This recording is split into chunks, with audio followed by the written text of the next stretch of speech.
la Dante di Parigi è molto felice e orgogliosa di presentare questa sera un evento in collaborazione con la Maison de l'Italie e in particolare con il teatro La Comédie Italienne diretto dal nostro grande amico Attilio Maggiulli.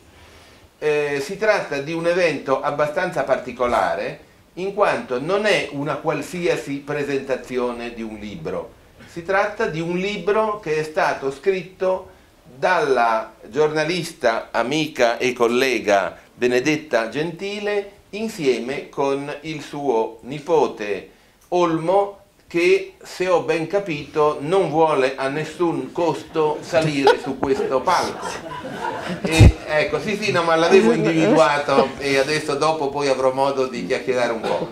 Credo però che abbia accettato eventualmente di rispondere a qualche domanda. Quindi si comporta in quella maniera schiva, un po' snob, alla quale ci hanno aiutato, ci hanno abituato alcuni grandi artisti in un recente passato, penso per esempio a Bob Dylan, quindi anche se per il momento il libro mi pare non abbia ancora ottenuto il premio Nobel. Ancora nessun premio, lo aspettiamo. Tra gli elementi piacevoli di questa serata c'è il fatto che oltre al pubblico interessato alle qualità letterarie del libro ci sono anche c'è anche una famiglia di persone che per me sono veramente dei vecchi amici cui sono molto legato e una famiglia in senso più largo di persone che a Parigi si frequentano, questo mondo italiano di Parigi attento alla cultura e al tempo stesso legato da vincoli affettivi molto forti. A questo punto, dato che il conduttore della serata è Paolo Romani, vicepresidente della Dante di Parigi e anche lui collega di lungo corso, antico amico. ecco, quindi io gli cedo la parola riservandomi tutti i colori insieme e bevuto di tutti i colori. Quindi io mi riservo eventualmente di fare qualche piccolo intervento dopo, ma fondamentalmente sarà Paolo Romani a gestire questa serata con Benedetta Gentile e eventualmente con Olmo Sartori.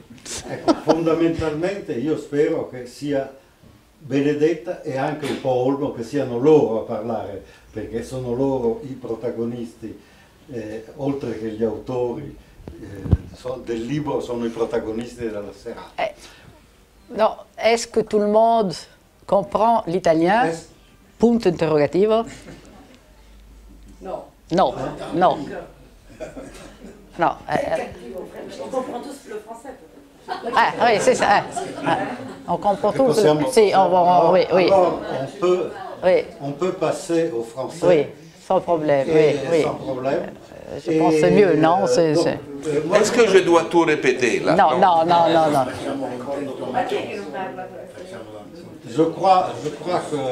Je crois que tout le monde a compris le sens de ce que tu as dit, donc finalement. C'était assez simple. Oui, relativement. Relativement simple. Voilà. Moi, je voudrais être sûr qu'on m'entende dans les derniers rangs. Est-ce qu'on m'entend? L'acoustique de ce théâtre est très bonne, et donc il n'y a pas trop d'efforts à faire pour se faire entendre. Voilà.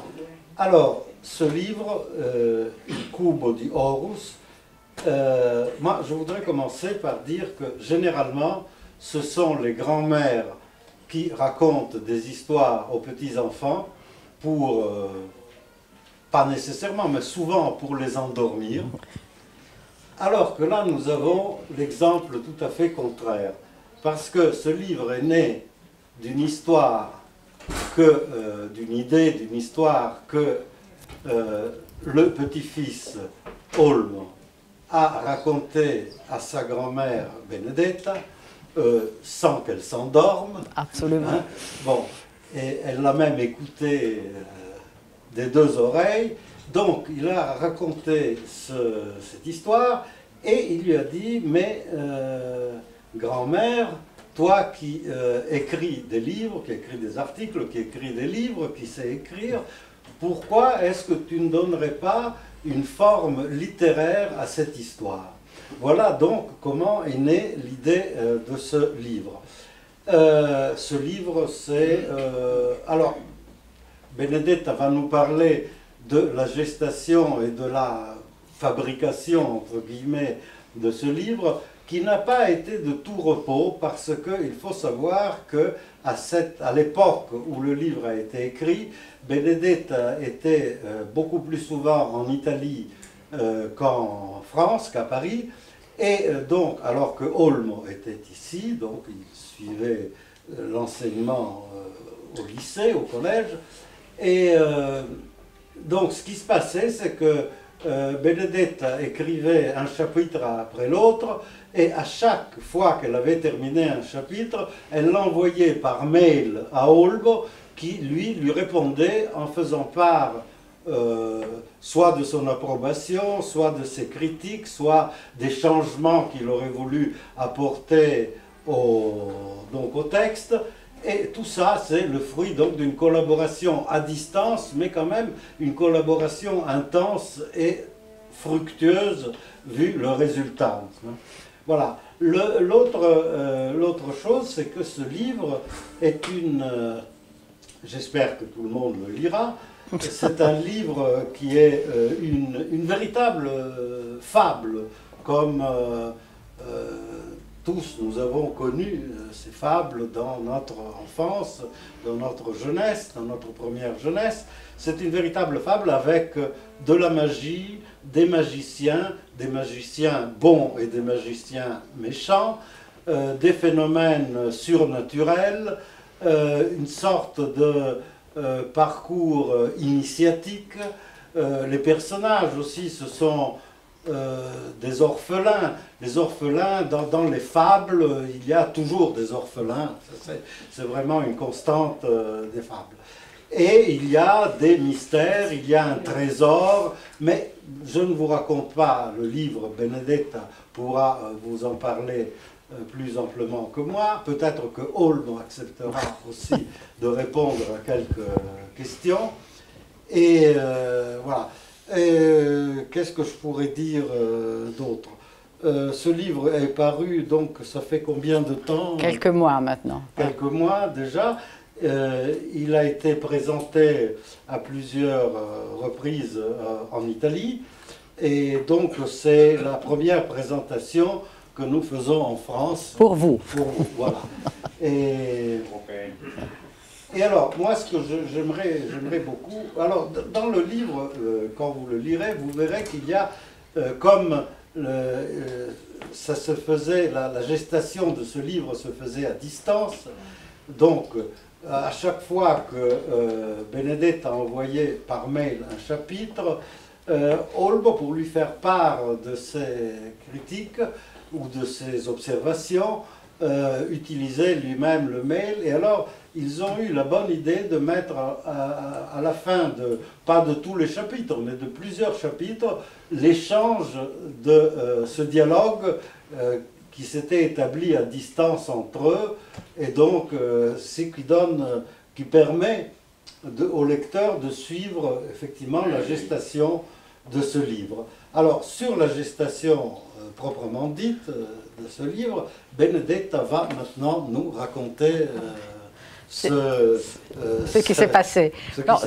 Ça a été une gestation tout à fait simple. Moi, j'ai eu vraiment ce cadeau de la part de Olmo qui m'a fait confiance. J'étais à Paris, il rentrait de l'école, il m'a dit « Mais non, pourquoi on n'écrit pas un livre ensemble ?» Et j'ai dit « Mais qu'est-ce qu'on va raconter ?» Il m'a dit « Mais voici l'histoire. » Il a sorti de sa poche l'histoire. Alors j'ai pris des notes et puis je suis partie. Et puis c'était tout à fait simple parce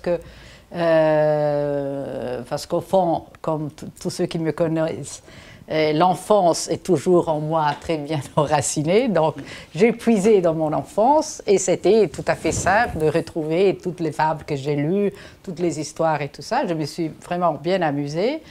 Et Olmo, à l'époque, Mais évidemment, maintenant, il est un jeune homme. À l'époque, il était un enfant.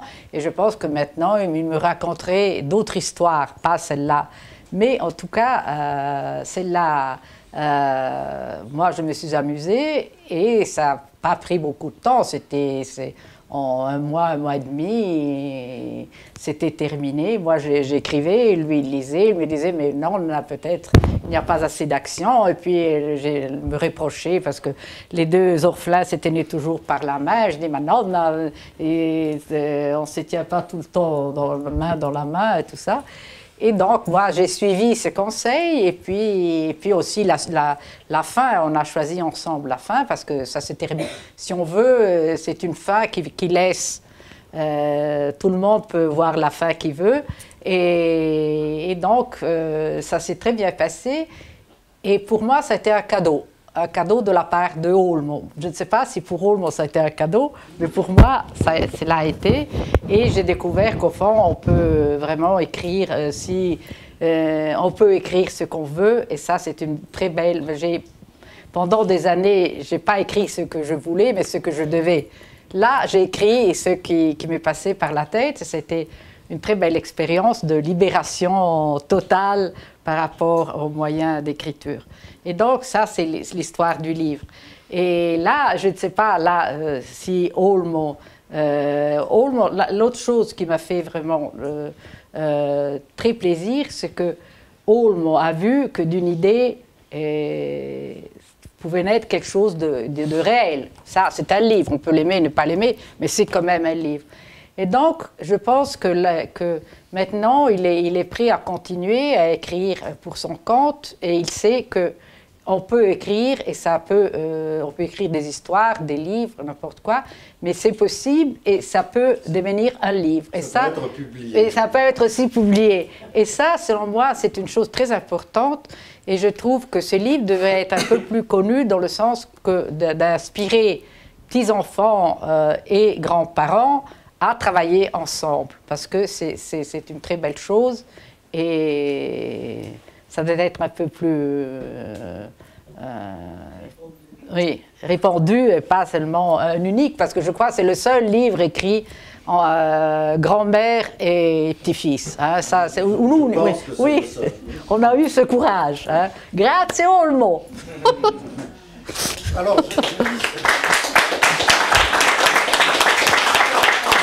et j'attends de Léna. Léna, tu es où? De là.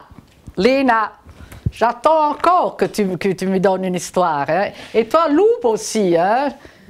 Hein. J'attends. Hein. Je suis très patiente, mais dépêchez-vous. Hein. Je vieillis. Hein. J'ai remarqué, tu disais, tu parlais tout à l'heure des observations que Olmo faisait. À un moment même, il t'a reproché, il a dit il n'y a pas assez de suspense. Oui. Alors, je pense qu'il va s'orienter, peut-être, s'il continue à écrire, vers... quelque chose de plus mouvementé. Vers des livres dans lesquels il y aura du suspense. Oui, on attend de lire ce qui... Alors, l'autre chose, c'est que tu as déjà fait une allusion à ça. L'autre chose, c'est que, d'une certaine façon, ce livre, cette fable n'est pas vraiment finie. Non. Alors, parce que, brièvement, c'est l'histoire de deux enfants, un garçon, Nicolas, et une fille, Irina. Ça se passe en Sibérie, donc on peut imaginer que ça se passe à l'époque de l'Union soviétique. Ouais. Je dis ça parce qu'au début, on apprend que le père de ces deux enfants, qui vivent dans un orphelinat, le père est mort en déportation. Ouais. Donc, les deux parents, oui. Les deux parents sont morts au goulag. Donc on peut présumer que ça se passe à l'époque de l'Union soviétique, parce que encore qu'il y avait déjà le goulag à l'époque des tsars, n'est-ce pas? On déportait les gens. Mais il n'y avait pas de voitures. Mais il n'y avait pas de voitures, alors que dans le livre, il y a des voitures. Donc, le livre, c'est l'histoire de ces deux orphelins, le frère et la sœur, qui réussissent à s'enfuir de l'orphelinat, où ils sont maltraités, et qui, bon, ils ont toutes sortes d'aventures. Ils sont aidés quand même par des personnages qui sont, c'est là qu'apparaît la dimension de fable, disons, c'est-à-dire ils sont aidés par des magiciens, de bons magiciens, ils doivent faire attention aux méchants magiciens, aux méchants de toutes sortes, et voilà, ils ont, ces deux enfants, leur particularité, une de leurs particularités, c'est qu'ils ont le cœur pur. Et en tant que tels, ils sont désignés par la communauté des magiciens pour retrouver un trésor, pour résoudre un mystère, et retrouver un trésor qui est enfui dans les entrailles d'une montagne. Ouais. C'est bien ça. Et donc, voilà, il y a toute l'histoire de leur voyage presque initiatique et plein de dangers, plein de coups de théâtre, de rencontres avec des personnages extraordinaires pour arriver jusqu'à la montagne où se trouve le trésor. Et bon, ils vont arriver à résoudre le mystère. Mais là où je dis que le livre n'est pas vraiment fini, c'est parce que à la fin, on ne sait pas très bien ce qu'ils vont faire, ces deux enfants. Parce qu'ayant retrouvé le trésor et n'ayant plus à craindre la misère, n'ayant plus de problèmes matériels, ni les méchants, ni craindre les méchants aussi. Craindre les méchants, ils peuvent soit partir pour, on laisse entendre qu'ils pourraient partir pour l'Amérique, Ouais. Ou alors rester en Sibérie sur place, où ils ont quand même connu des gens très intéressants et des gens qui les aiment beaucoup, mais on ne sait pas très bien ce qui va se passer. Donc ça laisse la porte ouverte à éventuellement une suite et un deuxième tome. Ouais, ça va. Non, la chose qui m'avait frappée, c'est que c'était les orphelins en Sibérie. L'idée, et alors j'ai demandé à Olmo, mais pourquoi la Sibérie? Et voilà, voilà. C'est vraiment la curiosité que. Oui, alors je dis, mais qu'est-ce que tu sais? Je dis, ben, je ne sais pas, mais il fait très froid par là. C'est sa réponse. Donc, il faudra aller en Sibérie voir ce que c'est, parce que vraiment, on n'a aucune idée. Donc, on a écrit vraiment une Sibérie qui est absolument imaginaire. Mais je sais... Oui, mais ce n'est pas une Sibérie d'opérette.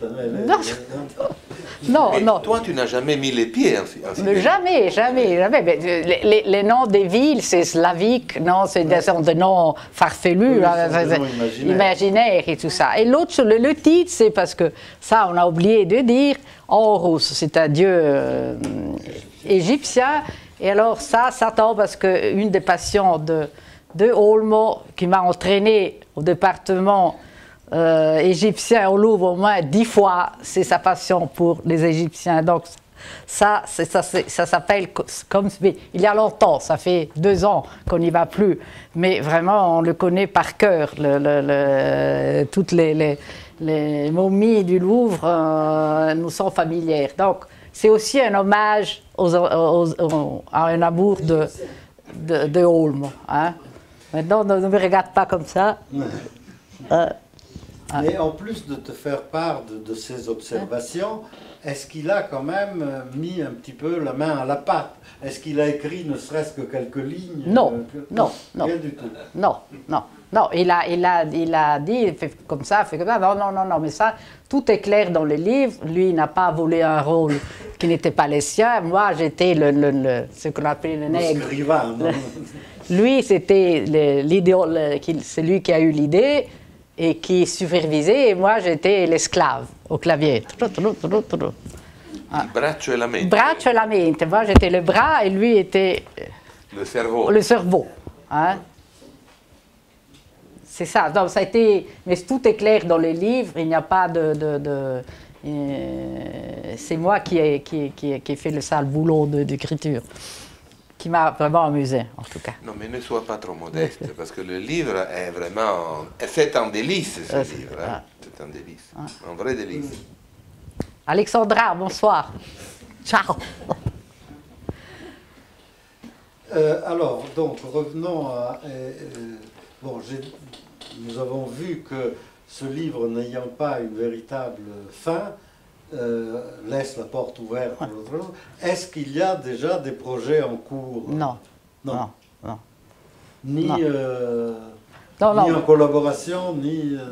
Non, non, non, non. Mais je pense honnêtement que moi, je pourrais écrire la suite. Oui. Mais pour Olmo, c'est une histoire vraiment de quand il était enfant. Maintenant, il avait 11 ans, maintenant il en a 14. C'est vraiment une histoire finie. une histoire finie. Et donc, je ne pense pas. Hein, mais il est dans une autre phase de sa vie et je pense que ça ne l'intéresse pas. Hein, ça l'intéresse autre chose.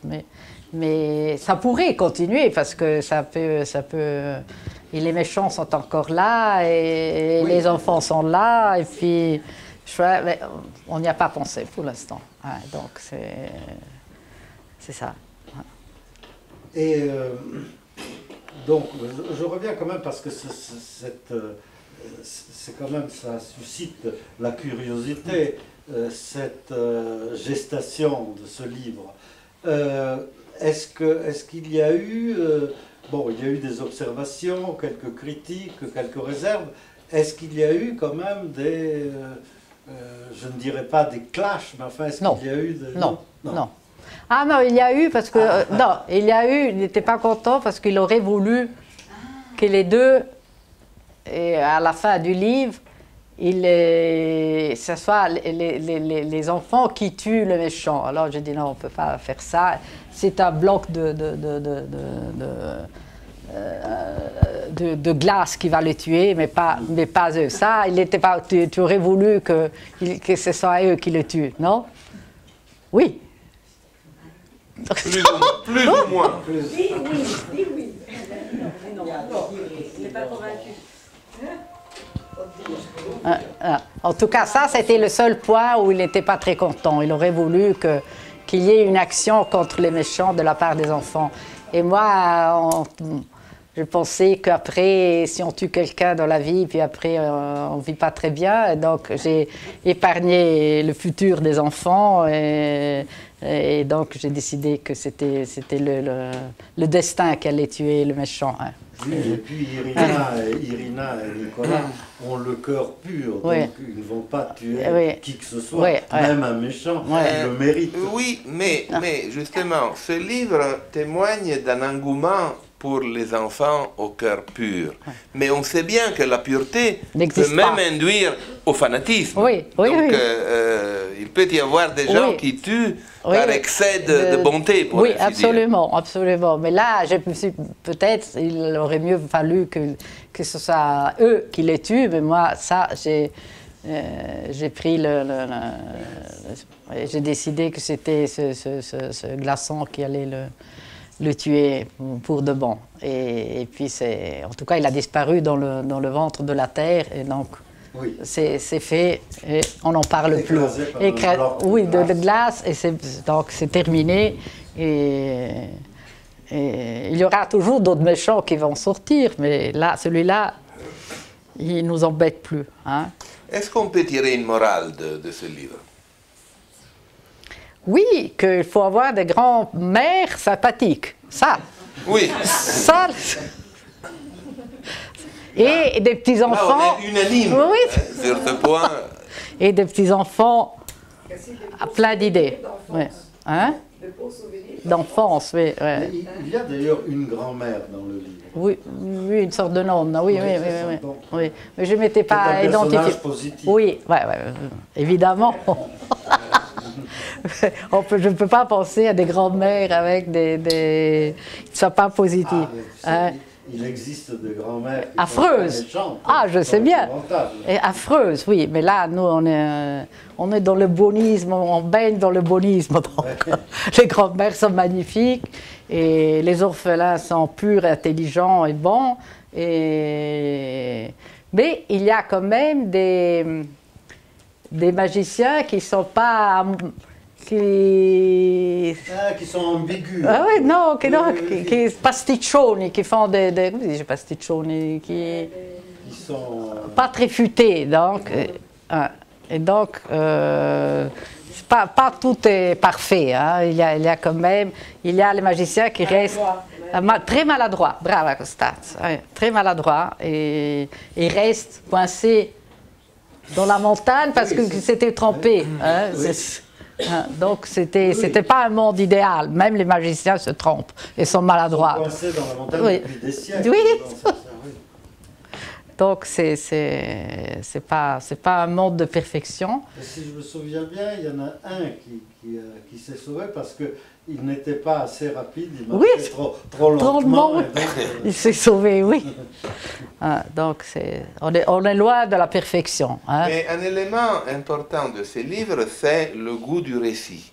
C'est-à-dire qu'on voit que tu t'es amusé, que vous deux, vous Moi, êtes je me suis amusés. vraiment amusée, oui. Oui, et donc le lecteur peut se faire prendre par ce goût de la narration. Non? Et puis on voit aussi que je suis une adepte de la settimana enigmistica. ah oui, oui. Il y a des messages chiffrés Oui, qui doivent être déchiffrés. Ça fait penser à... Bon, il y a beaucoup de choses comme ça. Il y a le livre de Jules Verne, Le voyage au centre de la Terre, il faut déchiffrer un vieux parchemin.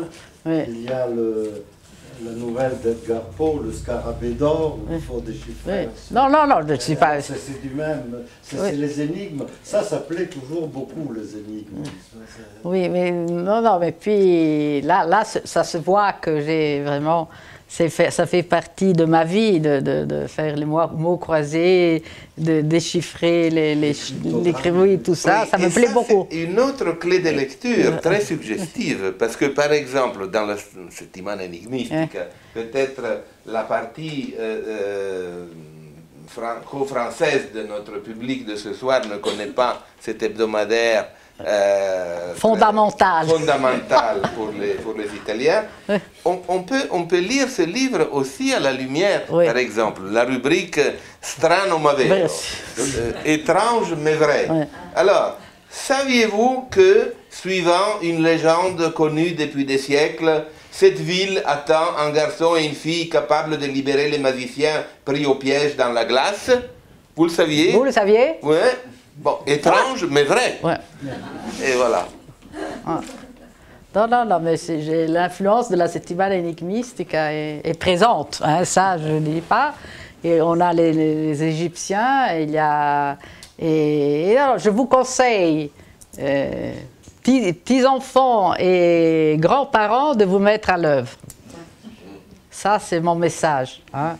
Il y a aussi autre chose qui est amusant, c'est ces deux enfants qui font un périple quand même assez long, difficile. Ils ont toujours faim. Plein de dollars. Ils ont toujours faim. Ils ont un appétit incroyable.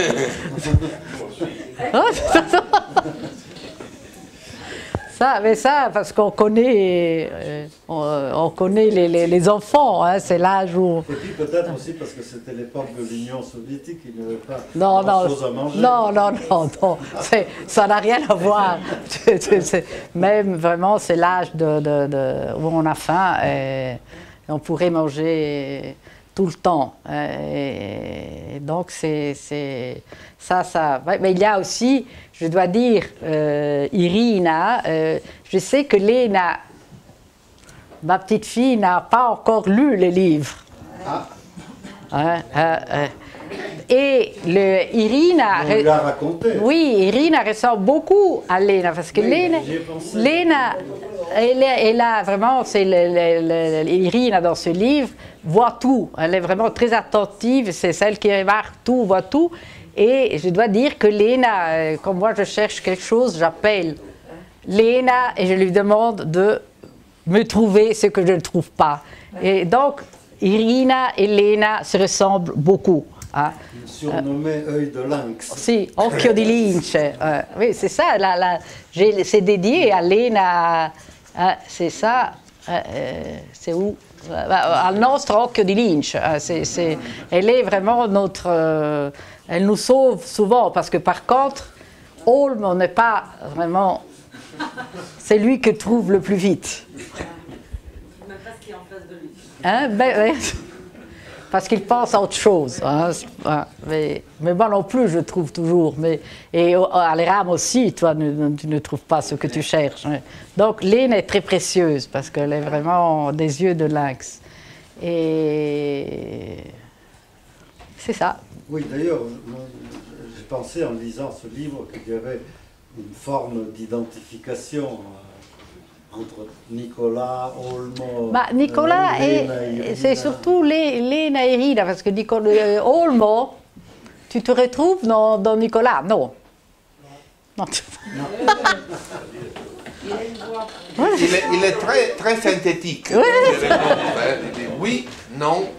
Hein, Moi j'ai une question à poser à Olmo, et on espère qu'il va développer. Mais est-ce qu'il a eu une image, est-ce qu'il y a eu une vision, une image qui lui a, ou un livre qui lui a inspiré le début de cette histoire? Est-ce qu'il y a quelque chose de quand il était petit? Pas du tout. Alors, on a développé. Non, pas du tout. 3 mots. Mais arriver à 3 mots, c'est bien. Moi, je voudrais dire une chose. Oui. Quand j'ai lu le livre, j'ai beaucoup aimé parce que j'ai retrouvé beaucoup des souvenirs d'enfance. Ça veut dire, spécialement quand Bénédicte raconte les faim des enfants et les choses qu'elle mange. Je retrouvais Bénédicte à chaque minute parce que c'était notre ambiance à la famille. Comme on est 7 enfants, on était 7 enfants. Et on est encore 7. On est 7, mais on Mais est pas plus enfants. Voilà. Et donc, disons, l'esprit des dîners, des goûters, etc., j'ai retrouvé tout ça dans le livre et ça, j'ai beaucoup aimé. Voilà, ça, j'ai très spontané et très beau. Non, mais c'est évidemment, on écrit ce qu'on est. Hein, c'est pas, et je pense que en lisant ce livre, j'y suis dedans. Hein, on me connaît en lisant ce livre-là. C'est moi-même là-dedans. Hein. J'ai même eu ce courage. Hein. Mais, non, mais moi je voulais savoir, Olmo, s'il te plaît, toi tu es arrivé de l'école avec l'histoire dans ta poche. Alors, tu étais à l'école, tu l'écris pendant une leçon qui était ennuyeuse, dans l'autobus, dans le métro, pour fuir une interrogation. Oui. Si je me rappelle bien, Oui. parce que j'avais fini un contrôle Oui. et j'ai écrit l'histoire. Voilà. J'avais fini un contrôle. Et après, Un contrôle, on a fait les armes et quand vous êtes là. L'examen et le contrôle, ça s'est bien passé. trop d'informations.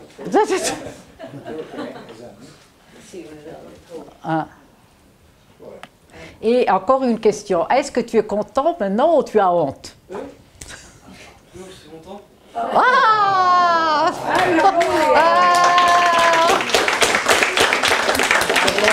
Il faut te le demander parce qu'on ne le sent pas vraiment. Hein.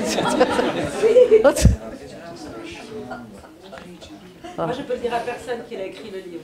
Hein? Oui, Giulia, oui. Dis, vite. Non, alors la main, c'est que n'existe pas. Ah! Tu veux pas poser une question, Vito? Il pose directement tout seul. Non, moi aussi, j'ai pensé qu'il levait la main Oui, pour dire quelque chose, mais c'était pas ça. Francesco. Paolo a évoqué Jules Verne. Et moi, je me pose la question Più forte. on pourrait imaginer qu'ils sont les petits-enfants de Michel Strogoff, qui est exilé en Sibérie. Oui. Bah, Non, mais pourquoi pas? on peut y trouver beaucoup de choses, n'est-ce pas? Oui. L'île au trésor, enfin... C'est le sens de l'aventure. Oui, le sens de l'aventure, justement.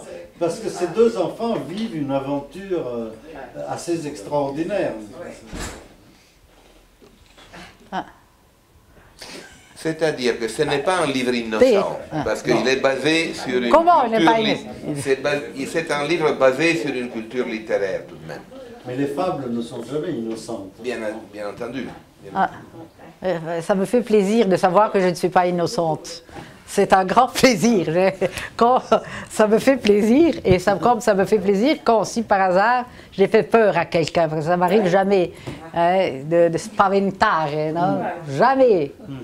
Et Duccio le sait bien, que j'ai jamais pu. Oui. Vero. Bon. Lupo. J'ai une question, mais ici, là, il a écrit qu'il a une sœur, mais pas qu'il a un frère. Ah, tu as raison, oui, oui. Ouais, mais il a pas À Paris. Tu n'étais pas encore à Paris. Ah, Bah, il a une fraise. Oui. il faut écrire une autre. Un autre livre. Maintenant que tu es à Paris, on va écrire un livre. Et il y a un frère et une sœur. Hein, mais maintenant, il faut l'écrire. Hein.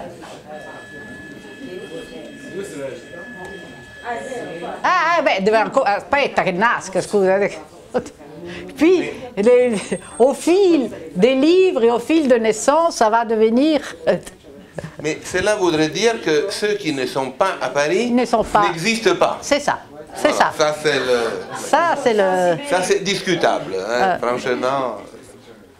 C'est le tour de magie, n'est-ce pas? Oui. Et puis, avec un coup de baguette magique, ils apparaissent. C'est Sibérie ou Paris, sinon c'est... Oui. Moi, j'aimerais que le public, quelques-uns dans le public, participent et posent des questions, fassent des commentaires. Ouais. On va voir quelque chose, je pense que... Costanza. Il y a une traduction en français qui est... Non, Costanza doit faire la traduction. J'y travaille. Tu travailles? Oui, j'y travaille. Ah, oui, c'est bien. Mais j'ai besoin de soutien de Holm, alors c'est plus compliqué. Il faut quand même souligner une chose très importante, que vous êtes ici dans le royaume de la commedia dell'arte italienne. Et le nom de ce brave monsieur, c'est Sartori. Alors Lucio va expliquer qui a été Amleto Sartori ou Donato Sartori. Vas-y Lucio. C'était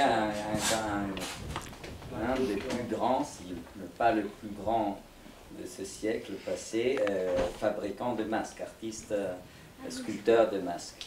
Et donc, dans Strehler, Besson, voilà. Mais il ne fait pas partie de la famille. Non, il ne fait pas partie de la famille. Non, mais non, que je sache. Mais on est ici. On est très étonné de le voir dans une profession qui est celle de l'écriture plutôt que... On ne sait jamais, ça peut changer. Hein.